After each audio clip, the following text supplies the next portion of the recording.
The land of cotton. The Southern economy. The South thrived on the production of several major cash crops. In the upper southern states, Maryland, Virginia, Kentucky, and Tennessee, farmers grew tobacco. Rice paddies dominated the coastal regions of South Carolina and Georgia. In Louisiana and parts of eastern Texas, fields of sugarcane stretched for miles. No crop, however, played a greater role in the South's fortunes than did cotton. It was grown in a wide belt stretching from inland South Carolina, west through Georgia, Alabama, and Mississippi, and into eastern Texas. During a visit to the South in 1793, young New Englander Eli Whitney noticed that removing cotton seeds by hand from the fluffy balls was so tedious that it took a worker an entire day to separate a pound of cotton lint.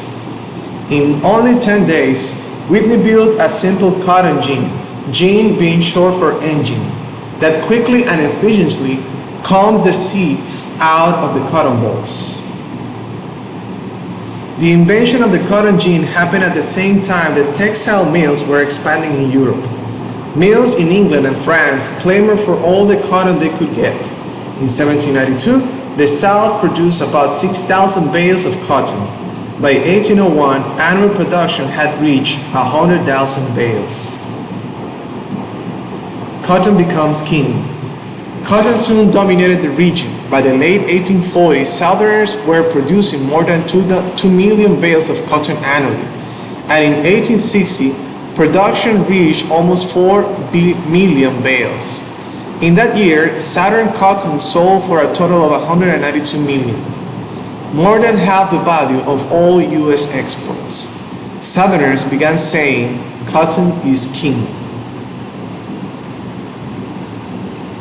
The cotton gin also contributed to the institution of slavery. The spread of cotton plantations across the Deep South made the demand for slave labor skyrocket. Congress had outlawed the foreign slave trade in 1808, but a high birth rate among slave women, urged by slaveholders eager to sell new slave laborers at high prices, meant that the enslaved population kept growing. Between 1820 and 1850, the number of people born into slavery in the South rose from about 1.5 million to nearly 4 million. Industry lags. Although the South became prosperous from agriculture, it did not industrialize as quickly as the North. For the most part, the South remained a rural region, with only 3 large cities: Baltimore, Charleston, and New Orleans. The South did have some industry, including coal, iron, salt, and copper mines, along with ironworks and textile mills. The region still relied heavily on imported goods, however, which worried some. In 1860, manufacturing in the South accounted for only 60% of the nation's total. Most Southerners were content to rely on agriculture. Society in the South. The South's economy resulted in a society with a rigid and clearly defined class structure. At the top of Southern society was a planter elite who owned the larger plantations. The 1850 census showed that in a Southern white plantation population of just over 6 million, a total of 347,725 families were slaveholders. Of this number, around 38,000 were planters, defined as those who held 20 or more slave people. Although wealthy planters made up a tiny group, they dominated the region's economy and its political system. Ordinary farmers, often called yeoman farmers, and their families made up the vast majority of the white population. In his novel, Adventures of Huckleberry Finn, author Mark Twain gives his impression of a typical small Southern farm before the Civil War. Primary source: a rail fence around a 2-acre yard, big double log house for the white folks, hewed logs with the chinks stopped up with mud or mortar. Outside of the fenced garden, Then the cotton fields begins, and after the fields, the woods, from the adventures of Huckleberry Finn. A small urban class of lawyers, doctors, merchants, and other professionals also existed. Agriculture's influence was so great, however, that even many of them invested in or owned land and farms. Near the bottom of the social ladder were the white rural poor, made up mostly of families living on land too barren for successful farming. This group scratched a meager existence from hunting and fishing, vegetable gardening, and raising a few half-wild hogs and chickens. At the bottom of society were African Americans.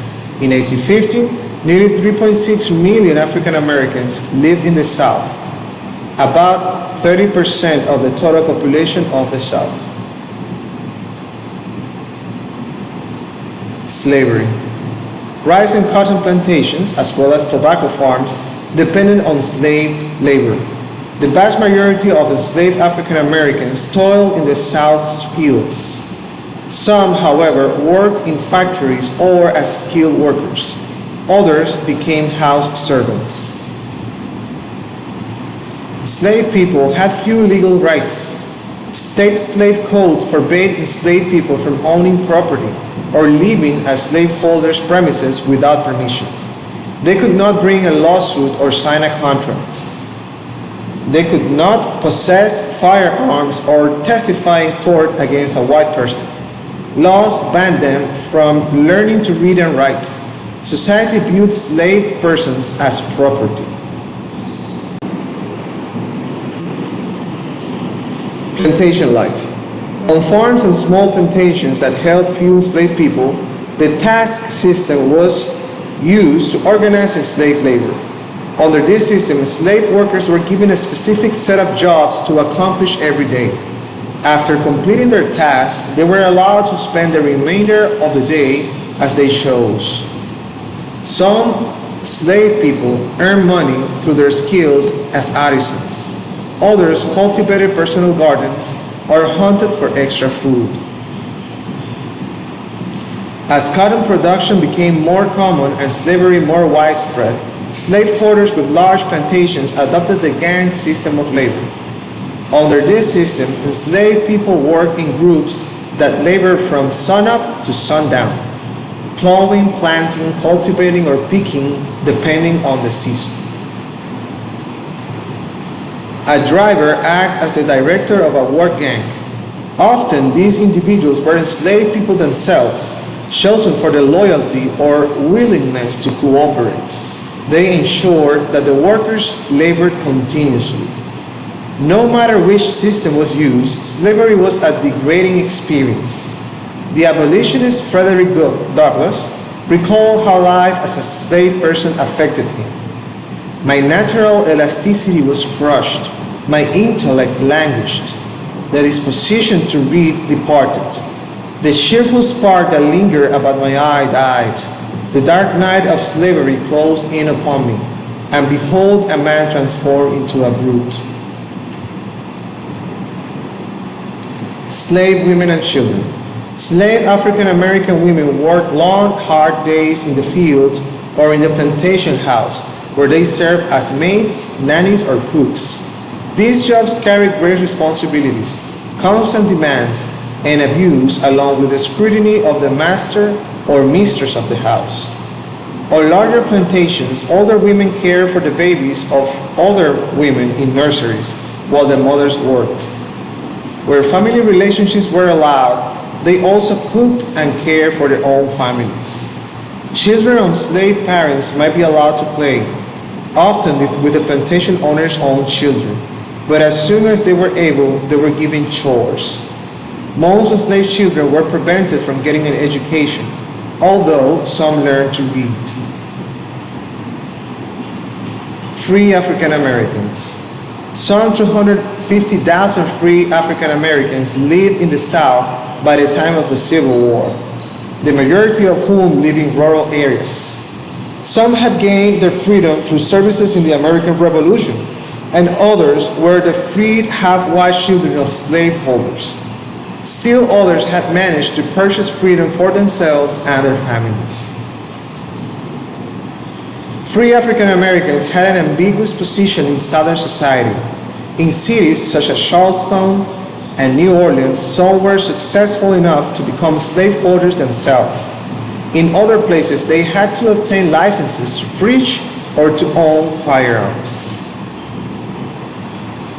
Some 226,000 free African Americans lived outside the South, where slavery had been outlawed. They too faced discrimination. Nevertheless, free African Americans could organize their own churches, publish newspapers, and earn and keep money from the jobs they held.